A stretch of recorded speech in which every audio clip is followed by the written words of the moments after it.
Happy Halloween, everyone, and welcome back to Tarot and Torch. Today we will be looking at book, tarot, and movie pairings as promised, and I thought that today would be an extra special day to share all of the spooky kind of books and pairings that I've been making over the course of this month. And yeah, let's just dive in. Today is Halloween. Hopefully I will get this uploaded today, but if not, I hope that you will still just kind of have some curiosity around some of the pairings, and also I would love to hear what you pair together as well. Okay, so the first pairing that I have for you is a book called The Whistling. And I had read Rebecca Netley's work before. She had written a book called Black Feathers. So I was very interested to see what this book was all about. I believe she wrote this book before Black Feathers. And of course, a haunted house story is always just very classic. And I really enjoy Rebecca's writing. It's very, in my opinion, it's very strong, and it really builds up to the tension of what is going on behind the characters' kind of thought processes and what has kind of led up to the events of the actual story itself. So it is a very slow burn. And as you can see, I'm actually not finished reading it. I, as a very busy mom of two younger children, I only get about sometimes an hour a day if I'm lucky to read, and usually I'm also in the middle of more than one book, as you will see. So I can say that I really enjoy this book. I am only on page 86, and it is a very chunky book. There are 376 pages, so I have a lot to go through. But this is a very gothic kind of horror in that you feel the emotions of the characters, not only from them, but also in the landscape and the house itself. And that's what really appealed to me about this book. So very ghostly, creepy kind of read if you are interested in that kind of genre. And what I love, again, about Rebecca Netley is that her characters, they're very nuanced. There's a lot going on with them, and they're not as cut and dry as they appear to be. So as you read, it's like uncovering kind of this family history and secrets, and it's just amazing. I really love her writing style as a modern kind of horror author. So, highly recommend The Whistling, and I can't actually wait. Okay, so I highly recommend The Whistling if you have not read it. And to go with The Whistling, I chose the Bohemian Gothic Tarot. And this was a difficult choice because I don't really have a very ghostly kind of tarot deck. And this one does have some ghost figures in it. I'll see if I can find one as I am kind of moving through these cards. But what it does have is this kind of very interesting look at, again, like the faces, the characters of the people in these cards are very curious, as though you want to know kind of more about them and where they came from. You want to know the story that is being told kind of through the cards, but you know, specifically to these figures themselves, because they're very strongly characterized even in just the cards. As this is a Rider-Waite style. But there are some ghostly figures here. I'm just trying to see if I can find one, and I kind of wish I would have pulled a few, but There's also just some like monster type of characters here. Just supernatural elements in a setting that is very similar to this world, this kind of past world of the whistling. This one is actually Frankenstein. You can get that clear. But it just feels very creepy, and you know, there's a sinister element, or perhaps just, again, some kind of nuance going on with the characters in this deck. And that is what makes it, in my opinion, a good one to work with this sort of reading. And this would also go very well with the black feathers, also because the time period, as mentioned, just the way that people dressed in these kind of, you know, luxurious fabrics, the wealthy, that is. And I believe there are depictions of, you know, like staff as well, like maids. But you can see there's, you know, these skeletal creatures or skeleton figures. There's gargoyles and all sorts of monsters. So this would also go well with any of those sorts of readings. Definitely Gothic literature like Frankenstein, of course, although I chose a different one for this video for Frankenstein.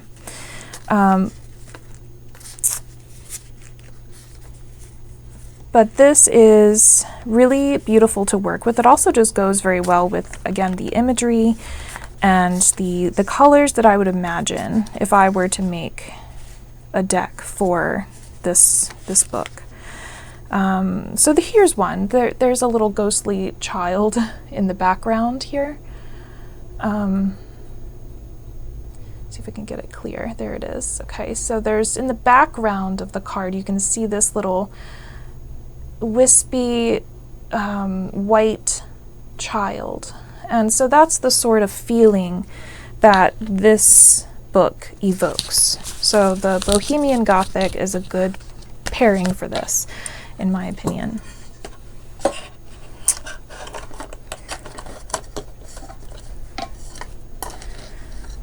And the film that I chose, which still has the sticker attached from Best Buy, again, you know, not showing my age here. So this is the Crimson Peak DVD, and this is just one of so many other types of movies that you could pair with something like The Whistling and Bohemian Gothic.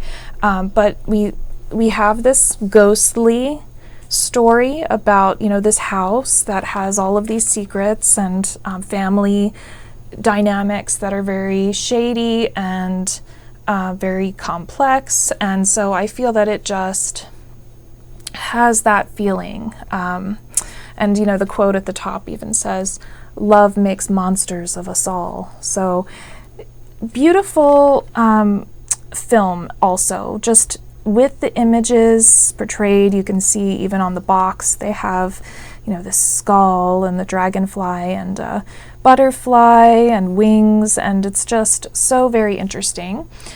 Great film if you've not seen it.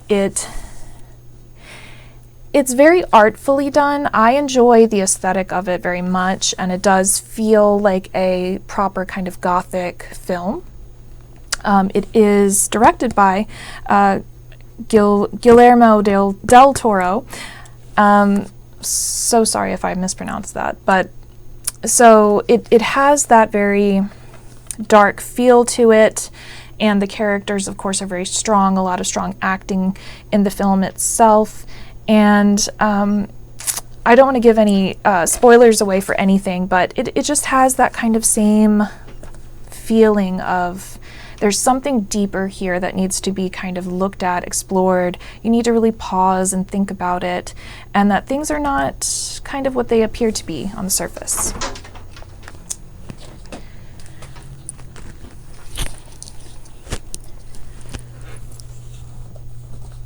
Okay.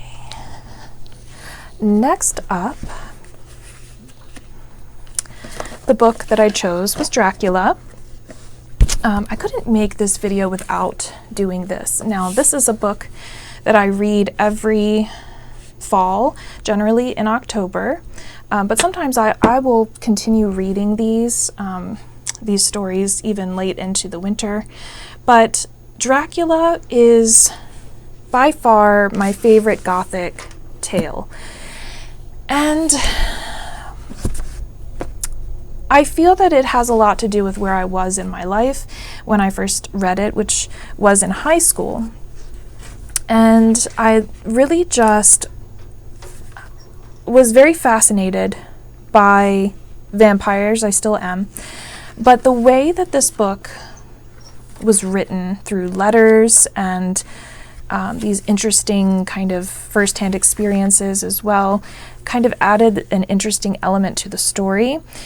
But the descriptions of that Bram Stoker penned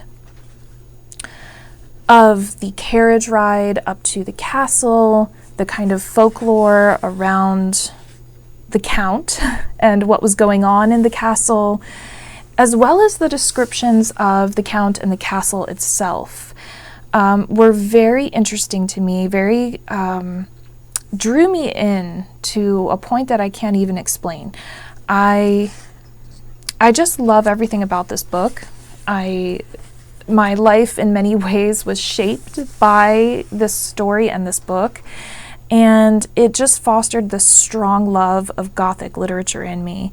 And it was, of course, after I read this, I had to explore Frankenstein, and I read other stories like Carmilla and other, Gothic tales that people don't even know about anymore at this point, or really hear about very much nowadays. But just everything about how this book was written, about this timeless kind of, ancient curse energy, however you want to describe it, creating this being that fed off of blood and that cooks but can't consume the food that he makes. And funny little tidbit about this as well, while I'm talking about it, Max Miller's Tasting History, I believe it's called,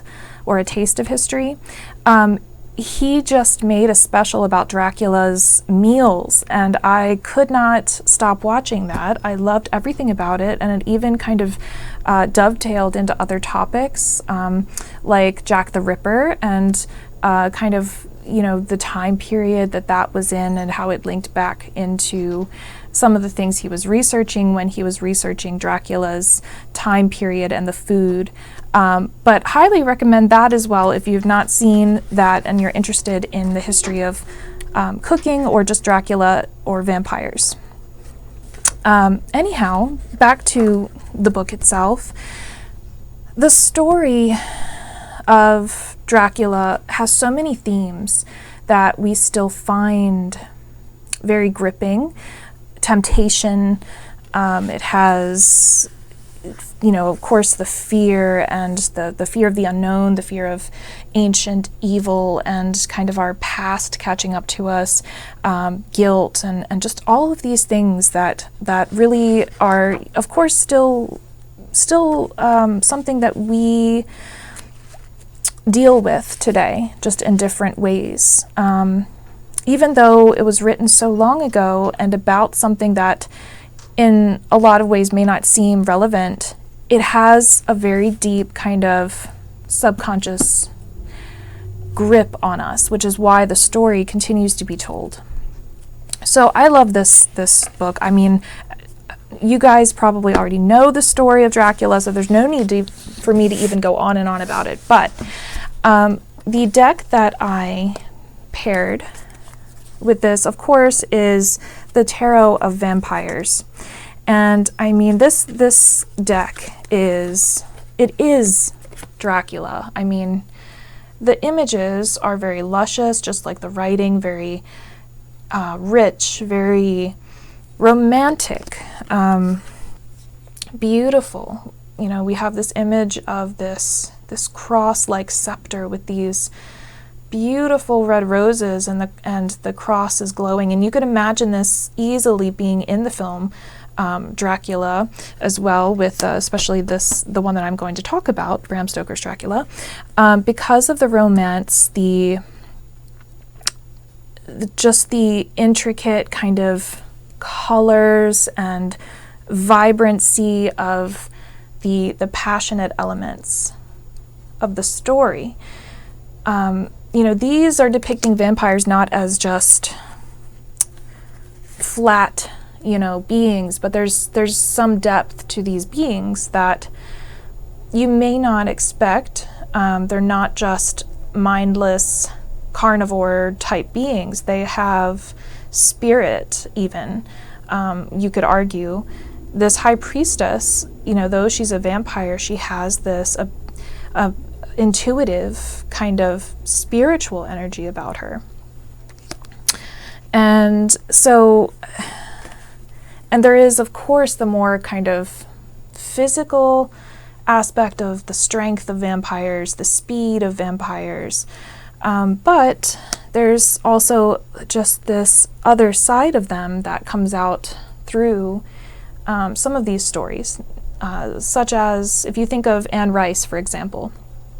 And I know she's a very different universe than Dracula, but even Dracula, Anne Rice, the vampires here, they do have something else to them. They're not like, what is the movie called? Like From Dusk Till Dawn, or, like some of the other movies where they're more just predators. There's more to them here that kind of shines through a personality or a sense of loss, perhaps, for their humanity, or just a passion, a passionate kind of longing.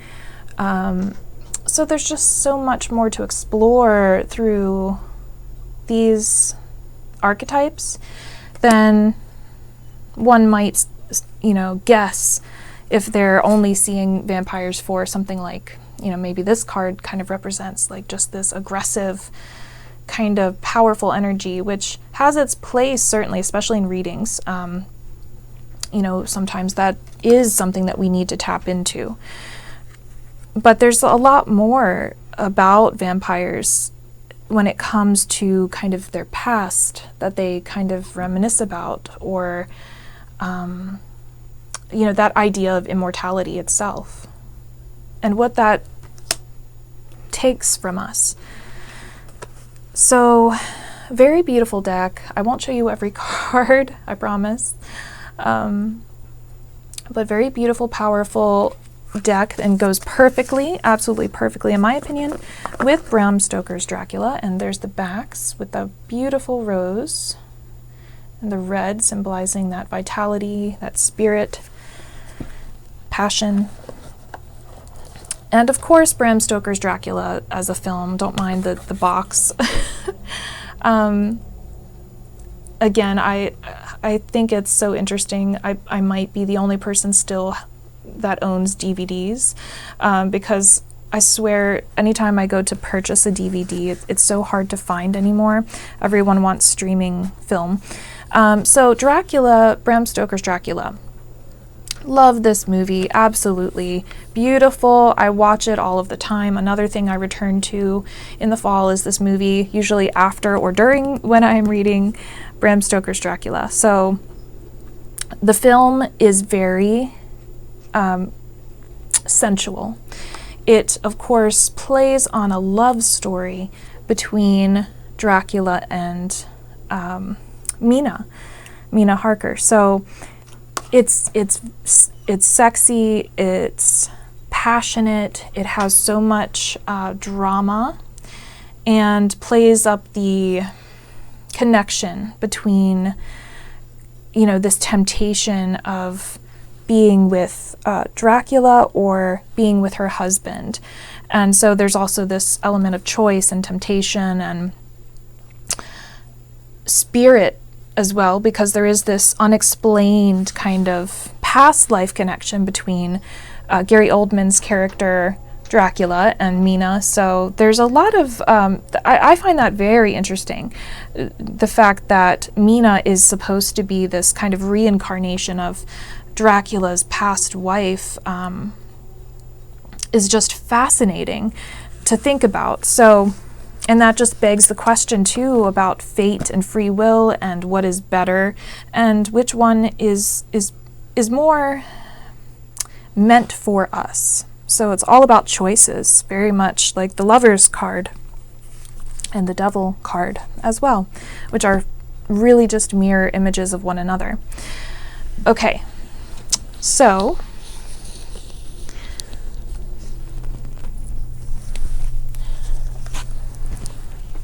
this book pairing may be a little different and unusual. So I am a fan of Black Veil Bride's music. And being 40 years old now, I'm not afraid to say my age. You know, when I was growing up, Knives and Pens, Fallen Angels, these were songs that I listened to, enjoyed growing up. So when I found out that not only had, you know, they had new music coming out now, but also that Andy Biersack was writing actual novellas, I was very intrigued. So I did purchase his novellas, and he's a very talented writer. He speaks very well, so that's not surprising.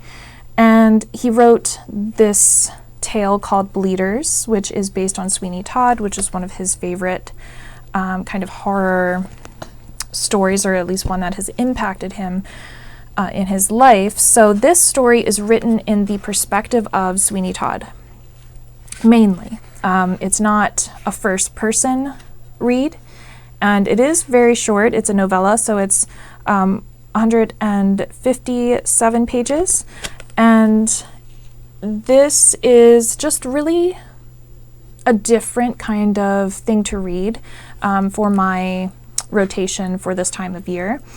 I love Sweeney Todd. I really enjoyed the film with Johnny Depp, which I'll get to in a moment, but the book itself is I feel like it's a bit based more on the Broadway representation, because it is a Broadway show or play. And this also kind of has this interesting love story going on. I mean, that does happen also in the film, but that is more with Sweeney Todd and Mrs. Lovett in a way. So here I was surprised to kind of see that that wasn't how it was being portrayed exactly. Now, I am not finished. I'm not nearly finished this book. I'm only on page 91.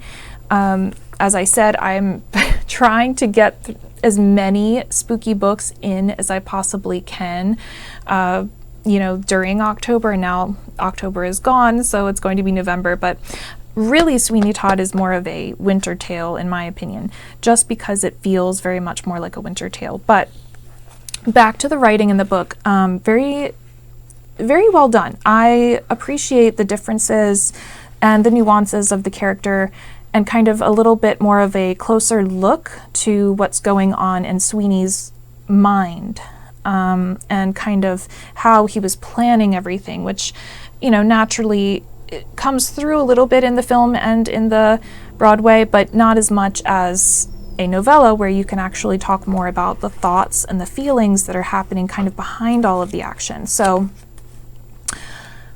recommend highly this book, just for something different, for something, you know, scary, because it has that kind of horror element, but also just a unique look at Sweeney's thoughts and motives and feelings. Okay, so then of course well, let's start with the cards. So for the cards, I chose the Murder of Crows. This one was a little bit tricky for the pairing, because I couldn't find a deck that truly kind of captured the essence. If this one had the blood stains on it that the Kickstarter had, I would say that this would be a perfect pairing. Because it doesn't, it still does work very well, because it has a grittiness to it. It has a shadow element. You could imagine, you know, the foggy streets of London, and just the kind of unease, and also the celebratory aspect, because, you know, in the story there's the ballroom kind of elements as well, with and the masquerade, which there are masks in the deck, which is another reason that I chose it. But also because this deck feels like it could have an element of revenge, and Sweeney Todd is a story about revenge. So like for this card example, this Knight of Swords, I mean, it feels very much like he is on his way to deal with a problem. What kind of problem that is, we don't know, but the sword is there and raised, and it feels very threatening. So, you know, just things like that. And this card, that feels very, this Two of Pentacles, it feels very much like it could be used in that way, to read on shadowy elements of betrayal, for instance. But it also, of course, has these, the cards like this High Priestess, which lets us tap into that kind of balanced wisdom. So, very good deck to use for any kind of story that is very shadowy, dark, moody. It definitely has all of that in it, and could be used alongside of that kind of book or film. And also, again, just about choices, you know, especially with the two crows on his shoulder. It very much is reminiscent of Odin's crows. Is it Hunin and Munin, I believe, something like that. You guys can correct me in the comments, but something along those lines. But yes, so we think about that kind of sacrifice and what revenge kind of takes from you, and the shadows of our past kind of catching up to us, and what we're going to do about that exactly, how to deal with it.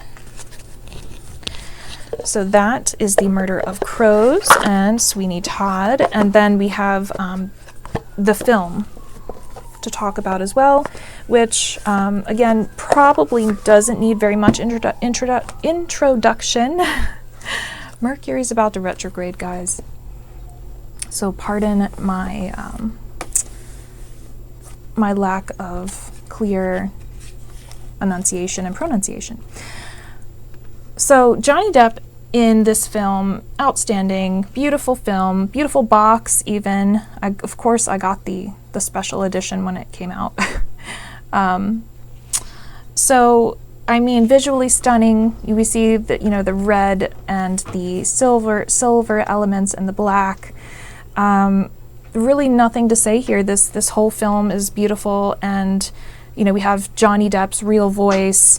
Helena Bonham Carter, I believe she used her real voice in this as well, because back when this was made, I remember kind of reading that all of the cast did their own singing instead of hiring kind of singers to create a different aesthetic. They used their own authentic voices, which is beautiful and something that I hope is done more often. But really the same thing. It's a revenge story. I just like it because of the philosophical places that it takes us, and where we need to think about when it's best just to let something kind of go, when it's best to deal with something, or when it's best to try and retake your power back after it's been taken from you. So just things to contemplate. And that's really what horror is. I mean, so many people have something against horror and Halloween in general. And in my opinion, it's something that we all have. You can't just ignore the shadows. They're there, and if you don't deal with them, they come through in other ways. So, okay, now the last pairing. This is so much fun. I don't even think that I picked a movie for this, but Homicide at the Haunted House. I am enjoying this book so much. Very fun read. This is more of a cozy kind of Halloween read, so if you, or even just, you know, spooky season or darker half of the year read, if you like cozy kind of stories, this is it. This captures all of the Halloween kind of fun of what a haunted house is and the different monsters and kind of that spookiness about haunted houses in general, but it's not scary, and there's mystery in it as well. So it's also like a whodunit type of, it says here, paranormal cozy mystery. And I saw that and I had to read it. I do like the writing. Sometimes with the cozy mysteries, I don't like the style of writing because it doesn't feel very strong or gripping. This one was pretty well written, in my opinion, and it keeps you pretty interested about the characters and what's going on. But it's just relaxing. It's relaxing to kind of read and not feel that you have to be afraid all of the time, or that you know, there's no kind of anxiousness. Really, it's just a nice, relaxing kind of story about a girl that works in a haunted house and discovers some secrets and things that are not quite what they should be. And it's also kind of a neat story to read if you are going through any kind of change or transition, because the main character is kind of going through some life changes about her location and her marriage and things like that. So, definitely recommend this, of course. And we have the Tarot of the Haunted House, which is, you know, similarly, it's a cozy kind of deck, and I'll show you the backs here. It is a cozy kind of deck. See, we have things like this dryad, I believe, or nymph of some sort. If I can get it clear, there we are. So, you know, not everything in this deck is spooky, scary, although there is, you know, there's elements of witchcraft. You have all of the kind of spooky scenes that you would expect, and some that you wouldn't, like this King of Swords, who I really like. You know, it shows his intelligence and strategy there. And some very unusual things as well. Like this King of Wands was very kind of different take. But the whole point of this deck is that she's inheriting, I believe, a house that belonged to a relative, if I remember correctly, and she has to, you know, she's going through all the rooms, exploring it, and each room is kind of like this different story or situation that she has to deal with, and it's just essentially a haunted house. And I love this deck because it actually has very strong psychic energy to it, in my opinion. There's just a lot of clarity when you're dealing with something that's not clear. It gives you that clarity very quickly and in a different way than other decks. The imagery just has this kind of spiritual energy to it, this kind of subtle energy to it, I would even say. But it also gives you a very clear message about what's going on. And it can be used for different styles of readings, like more psychic readings, in my opinion. But also if you're just really uncertain. See, this is a monster under your bed. The monster under the bed.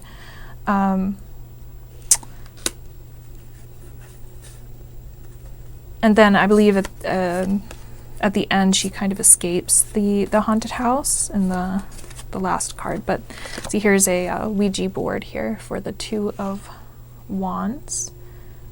And it doesn't always follow a very Rider-Waite system because, you know, if it did, this would be the Moon and not the Two of Wands. But most of the cards, I will say, like this Ten of Swords, you know, still very typical Rider-Waite style. But that just helps you to read it more easily. I love this. I think this is the Page of Wands, but it's bats. So really interesting. And it has good and kind of the quote-unquote good and bad side of haunted houses. So we have like these crazy kind of arachnid lobsters, whatever they are. And then we have something like this Page of Cups, which is an angel.